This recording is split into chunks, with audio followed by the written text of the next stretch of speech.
I can imagine something like Apes is a pretty big get for your career. Like that's something that comes along and you kind of go, this is a moment that you kind of can't take for granted or anything. So I'm curious to know what that initial reaction was like when Kingdom of the Planet of the Apes came along. Yeah, it was very surreal, and it's still surreal. Mm. I'm such a huge fan of the franchise and a huge fan of the last trilogy, and a huge fan of Wes's, his work, Maze Runner, and it was just. It's always funny. Like, I don't know if I'm the only one, but it never sort of, you get these briefs like Planet of the Apes or Pirates of the Caribbean or Unbroken, and you go, oh yeah, okay, yeah, that's funny. Never going to get this. This is out of my reach. Mm. Um, so then the Planet of the Apes process started, and it was a really lovely kind of first audition with Danny Long here in Sydney, and then Wes wanted to have a chat. I was like, oh, okay, that's awesome. I don't know if this is an audition or what sort of what this chat's going to be about. So I jumped on, and he's like, hey dude, what do you want to talk about? And I was like, oh, I don't know, Wes, what do you want to talk about? Then he told, showed me through all the storyboards, and Mm. it was from that moment that I sort of I knew that I already knew that Planet of the Apes was something I wanted to be a part of, but I knew that I wanted to work with Wes, and I knew that just hearing his passion, and I don't know if you've seen any interviews with Mm. him kind of talking about like his storyboards and all that sort of stuff, but he's just Sure. so visual and he's so excited. All of our favorite things were kind of to watch Wes talk us through stuff. We had this kind of first initial meeting where he had all the boards around the walls, and he just kind of played out the whole film for us because he gets Yeah. really into it, and he gets so excited and just paints this incredible picture. So the process went on from there, and then I think a month or so went past, and kind of it got to the next stage and the next stage, and it's always that kind of thing as an actor. It's like, oh great, this is lovely to get this far, but Yeah. when's the no going to come? Because you get far more no's than you do yeses, unfortunately. Sure. And I was down shooting something in Melbourne. I was out on a farm. My agent called, and she's like, "You've been approved." And I was standing in the middle of a paddock surrounded by cows, and shed a few tears, and then had to go back to work and keep it to myself for till it was all announced. But That's it was a incredible. huge moment. It was a very surreal moment, and Mm. it's a moment I'll never forget, because it's just, it's a real dream come true. I always have been a huge fan of movement, transformation, physical transformation, Sure. and we don't get to do a lot of that, in kind of day-to-day acting work. You're just kind of playing, you're playing you Yeah. most of the time, a human being, sort of play a chimp, and to fully transform into that, to learn all the mannerisms and just the little things that chimps have, and the way they use their eyes and their neck and all that sort of stuff. It was really fascinating, and to do that 6 weeks of ape camp, it's amazing. So it was a dream come true from start to finish. So That's yeah, it incredible. was a big moment. Yeah. I can imagine, and it's interesting you say it's still surreal now because we're chatting, I guess, for context for people reading a couple of weeks after it's been released, and the reception's been incredible critically, obviously box office Yeah. wise, it's doing well, and there's the talk of sequels to come as well. If it's still surreal for you now, what was that moment like when you found out that people were like, oh my god, we love this film? It's just, it's so heartwarming and just so Mm. lovely to see people enjoy something as Mm. much as we enjoyed making it, and you just want it to go well, because everybody who made it would just such fantastic people, regardless of the film that we've made together. These people deserve everything because they're so wonderful. Wes is such an incredible director and a incredible person. Joe Hartwick, the producer, he's such a good friend now. Lydia Peckham, Owen Teague, the cast, Kevin Durand, Peter Macon. We just made such good friends, and Mm. walked away with it with another family. So to see people get it, as much enjoyment out of it as we did, was just such a beautiful thing, and it's such an exciting thing. I'd love to play an ape for the rest of my life, so let's keep them going. But yeah, so we'll see what happens, and excited to see where it all goes, and you never want to count on anything until it happens, but Sure. fingers crossed we all get to play again, and yeah, it's just really nice to see people get some enjoyment out of it. That's incredible. And I was one of them. I absolutely loved the film. And the way you talk about Wes as well, I was a fan. I really enjoyed the Maze Runner movies. I know critically that there was Yeah. here, there, and everywhere, but I genuinely feel the same way as a fan watching his film. He has this vision that you can tell is on screen, and I think that came through very much so in this. But you did mention before Ape Camp or Ape School, and I've read about this, and I Yeah. didn't want to go too deep because I kind of wanted to get the first-hand account from you about that. But what was that 6 weeks of Ape School? What did that look like? It was it was like being back in drama school is probably Sure. the easiest way to describe it. Um, we rocked up to this sort of downstairs basement in the Disney studios. They put up some monkey bars, and we had all these padded poles around so we didn't hurt ourselves. Mm. We all rock up day one, all excited, all trying to do our best. You're nervous because you want to do a good job, and Mm. we all started warming up, and Elaine, the beautiful movement coach, was like, "Okay, everybody relax. There's no winning. There's no winning here in Ape Camp." And we all just took a breath and relaxed. And then from there, we just sort of we spent 6 weeks kind of improing as apes and just getting deep into the movements and sort of building characters. It was like rehearsals, like theater rehearsals, Sure. which you never get in film, which Mm. was such a luxury. Mm. Um, so he kind of structured it in this really fantastic way, and sometimes in a way that you'd be like, "Why are we doing this?" And then 4 weeks later, something would happen and be like, "I remember that. Connected. I Yeah, remember yeah. that from yeah." So it was really fantastic, and an incredible byproduct that came from it was just the relationships that we all created. Mm. Lids, Owen, and I got some feedback from the studio kind of 3 weeks into the shoot, and they were all really happy with, really stoked with the trio and how those relationships were reading on screen. Yeah, And that was because we were spending. They weren't from Sydney, so sure. I live in a really beautiful part of Sydney. So taking them around and just hanging out on the weekends, and then you're kind of doing this intense thing all day, every day, all week. Mm. And we just all got really close and got really close with everyone. I don't really cross paths with Peter, who plays Rucker in the film, but we Yeah. still got to bond through that experience. Or Ika or Samuel, Mm. play Lightning and Silver. And Mm. we only have fleeting moments, but because the shoot moves so fast, when you do have these moments, there's just so much trust there. So that the people that you're looking at, the people you're making these choices with, they're going to have you back, and they're gonna be okay with it because you've just created such a bond. Just created this really safe space to play in. So I think it was genius for a lot of reasons. Obviously you have to do it. You have to get the physicality right, but just what it created between us all was just an amazing sort of just a really amazing thing to take into the shoot.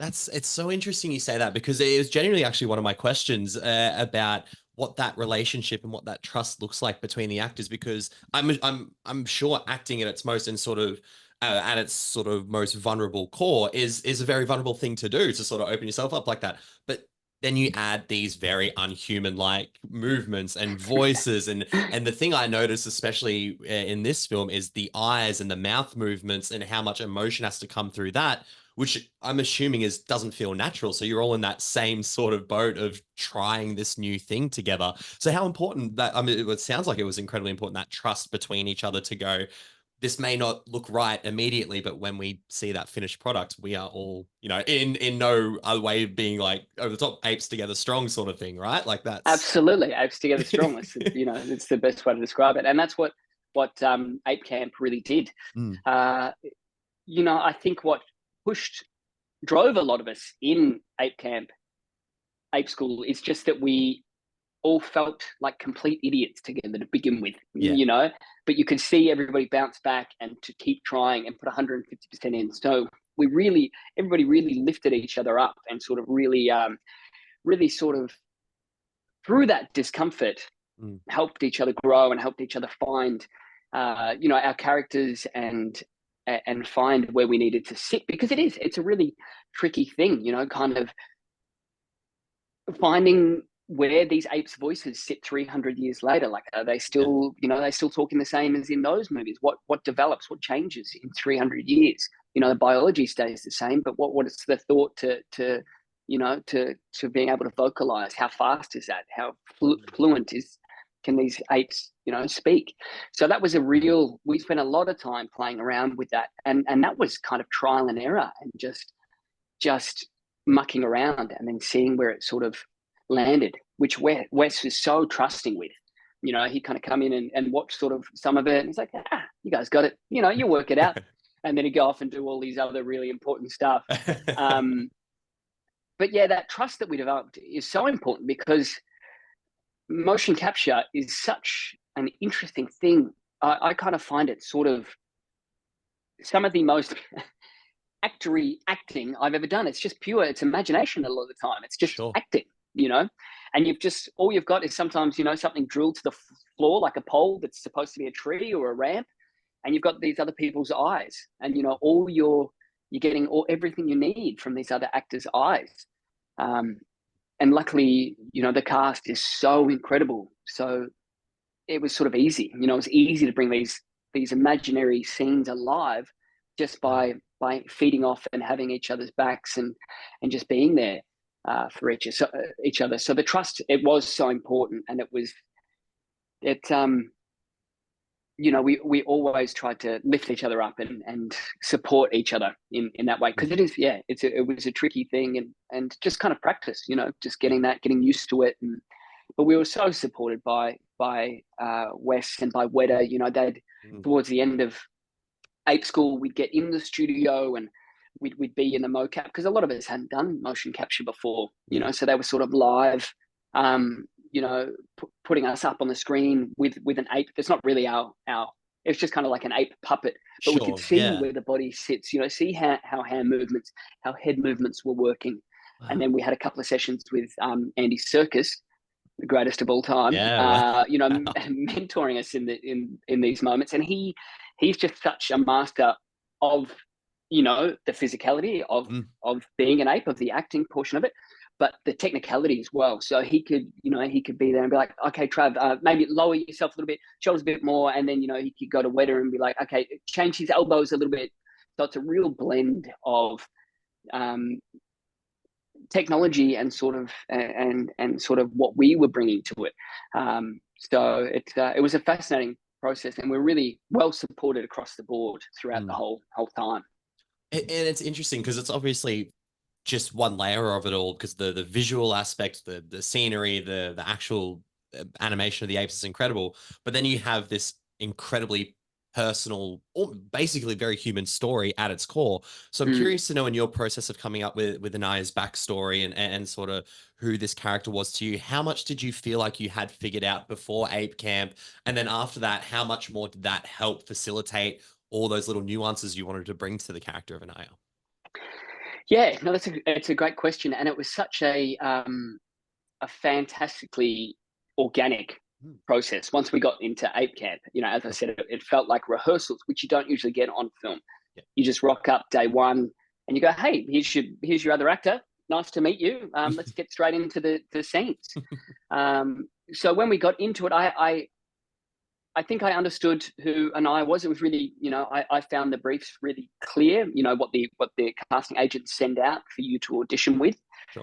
I felt that to me, Anaya sort of really represented that innocence of Eagle Clan, and then the sort of cheekiness, and he felt. I was like, this guy's an Australian larrikin, pretty much. It's a good way to describe it. Yeah. So I understood his essence from the audition process, and just kind of what my gut was saying. And then once we got in there, I didn't really try to do too much physicality work before we started rehearsal. So I didn't want to ingrain any bad habits, from me, who's not an expert at the time, just trying to be an ape, just trying to, jump around as an ape. So I kind of, leading up to it, just tried to get as fit as possible and tried to do as much script work as possible, just, understanding these characters, which is kind of easy to separate. If you didn't know the film was about chimps, reading it, it's just so human. It's such human emotion. I think that's what draws people to these stories. It's it's a reflection, and it's asking those interesting questions of, will chimps make the same mistake that we have made? So that was kind of my process. And throughout the ape school, we really we were just kind of improing all day, every day, doing exercises where we kind of follow people around the room and they're doing their movements, and then we would exaggerate, and then kind of like Wow. mirroring each other. And then from those exercises, which aren't designed to build character, it's not going, hey, do this exercise and you'll find your character. It's Sure. just kind of being in your body and going like, oh, that's interesting. Mm. Oh, okay, what's that about? Like, why would somebody do that? And then finding those little things, finding those little moments that then add the complexity to our characters. So Yeah. it was really fantastic to build it like that, because by the time we got to day one, we were all so comfortable, Mm. all sort of so in our bodies, in the characters, that whatever was thrown at us, we could just kind of play with and adapt and overcome and sort of jump into it. So it was a really, really smart way to structure it, I think. Yeah. Yeah, and a really organic way to create these characters. Mm. And watching the film, you can just see the complexity. And as you said, it's so human and it's all here, which was another really interesting Yeah. thing. We've got all the mouth movements and all that sort of stuff, but all the emotion, like human beings, Mm. it's all from, it's all this bit. Yeah. Um, so we did a lot of emotional work, a lot of kind of character bonding work. And then by the time we got to the shoot, it was all just there, bubbling away underneath all that sort of homework and all that prep we've done. That's incredible. And for me, because obviously for the process going then from ape camp into shooting as well, and having all that homework there stored ready to go, a part of me kind of thinks, and this is just based on talking to other actors as well, how important something like a costume gets you into character and a set gets you Yeah. into character, and you don't have a lot of these things. You're in mocap suits, and you Yeah. like say you're in a Yeah. studio looking at a metal pole as a tree. So when push comes to shove on sort of coming into who Anaya is in that moment, that homework that you have, how vital is it on the day to be like, I know everything I need to know, and then and again, it comes back to that trust with the other actors. What was that process like then in filming? Yeah, absolutely. It's so vital, just kind of having it all underneath. But at the same time being really flexible, because things would change Sure. really fast. Mm. Wes might rock up and be like, this is how it's written, but I've been thinking about it. I see it like this. Mm. And just going like, oh, okay, well, how would Anaya react in this new circumstance? Which is all that sort of prep work, all that underneath work. And it's an interesting thing you bring up about costume and about set. Like I've done quite a lot of war films throughout Mm. my career, and usually you're on location. Usually you're decked out in the costume.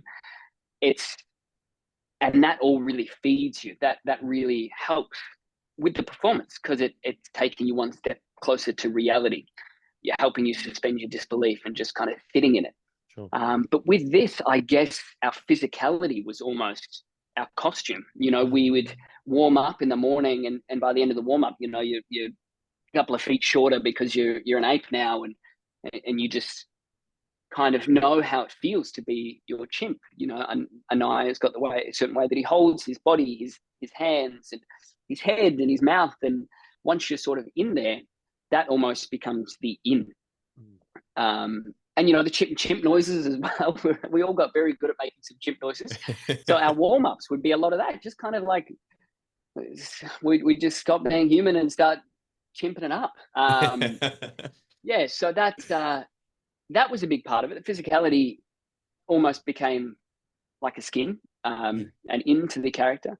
And then that trust of I've got nothing else to look at except for you. These people Yeah. that I've created these relationships with and this backstory with, and I know, by that stage you've done the work and you kind of know how you would feel when these bad things are happening to this character or these good things are happening to this character, and you can just sort of play and relax. They kind of always say, most acting teachers, and when you're going to drama school, it's like, do all your homework, then throw it out the window. Yeah. And that can be quite a heady thing to try and work out for a while. But basically, what it means is just relax. Don't try and show your homework. Just let all that homework taint and stain your work. It will show through. We were really lucky. Like, we spent a lot of time in studio in the volume, but Mm. we also spent a lot of time on location. Yeah, which is just, Weta are such geniuses, and I just don't think they get, like, they should be getting more credit for how incredible they are I agree. at what they do. I agree. But the technology has come so far that we can now be out in the Blue Mountains, or down in, we spend a lot of time in a couple of hours from Wollongong and all over the place. They can pick up, and we're just in our suits down there, and we have horses, and we're moving around the bush, and running through the bush, and so it was a great mix of on location reality versus imagination in the studio. Yeah, so it was a lot of challenges and a lot of sort of adapting when shooting it, but they prepared us so well, so we were kind of all ready for anything a lot of the time.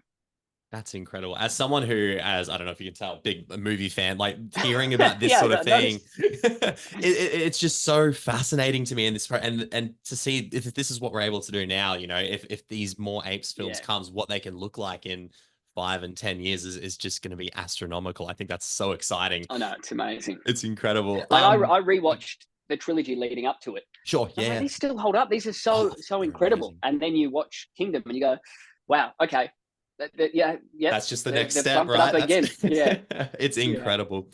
I'm curious to know from just a personal acting point of view, as you've done work in TV, film, stage, so many different aspects of acting in your career. I'm curious to know, throughout this whole journey, what has been the one thing that you've learned in those experiences that has been consistent for you all the way up until not just this film, but everything you're going to be doing beyond this as well? What's that one thing that stays the same for you?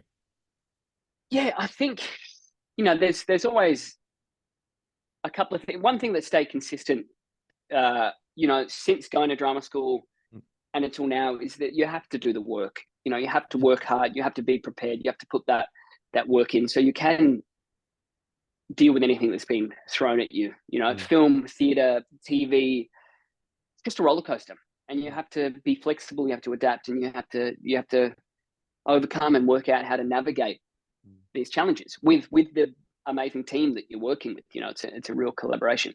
So I think uh, working hard is really important. But I think something that's only shifted in probably the last 5 or so years is trying to, as an actor and as a human, an artist, I'm sure it's the same with every industry, is to just really find a good balance in your life. I think when I graduated drama school, I was a very serious actor, and I came out and I did Gallipoli and Anzac Girls and Unbroken, and I got to really have a crack at those really serious roles. Yeah. Then I got to play around with some comedy stuff like Spit Out, Mm. and then I realized that I could kind of operate in the world as an actor, as me, as Travis. I didn't have to pretend to be this serious actor. Yeah. I didn't have to walk into an audition and be the serious looking dude in the corner. I could just be that goofy farm boy, that kid that still doesn't quite know what he's doing and just waiting for somebody to tap him on the shoulder and go, we made a mistake. So just dropping. I think as actors we get in our heads a lot about trying to work out what people want us to do so they'll give us a job. Mm, But I always try to approach any role now with what I find interesting and how I want to leave my mark on it. mm. And that has really shifted my work. And I started booking a lot more work because I think when I stopped, trying to be something else, something that I wasn't, Yeah. people could just see there was a lot more authentic. So I think authenticity and kindness in this industry are really important. So there are a couple of things, but they're Yeah. things that are really, really important to me. That's incredible. I'll wrap up on this as well. I know we were briefly talking, and I saw you put it on your Instagram. You're off to St. Kilda Film Festival for a short film for Dusty, which Yes, is for incredible. Dusty. So to talk to me about that. So what is Dusty, and is this the premieres at St. Kilda Film Festival? Is it? It is. This is the premiere of our short film, Dusty. So it's been a couple of years in the making. So Dusty is a short film that I sort of have written over the last, I guess, wrote over 2 years, and then we made it over a year. It's a very personal story. Yeah. Quite a while ago, I lost somebody very close to me. Mm, The film's Dusty's not about them, but it's about how I dealt with grief in those circumstances. And it wasn't in a great way. It's, Right. I think it's a very kind of, I think it happens a lot in, I grew up on a cattle farm. So I used a lot of deflection. I used a lot of humor, and I partied a lot, partied Mm. too much, to Right. sort of run away from this grief. So I wanted to write a film that reflected sort of the toxic side of grief, the numbing sort of culture. Mm. So over 2 years, I wrote Dusty, and then we ended up shooting it after I wrapped Apes last year. Had an incredible crew. The director was Jeremy Lindsay Taylor, who's one of my best mates. This is his debut short film as a director. This is my debut short film as a writer. Wow. Shannon Ryan was the other actor. She's incredible. Got to produce it with some of my best mates, Val Lang and Elizabeth Middleton.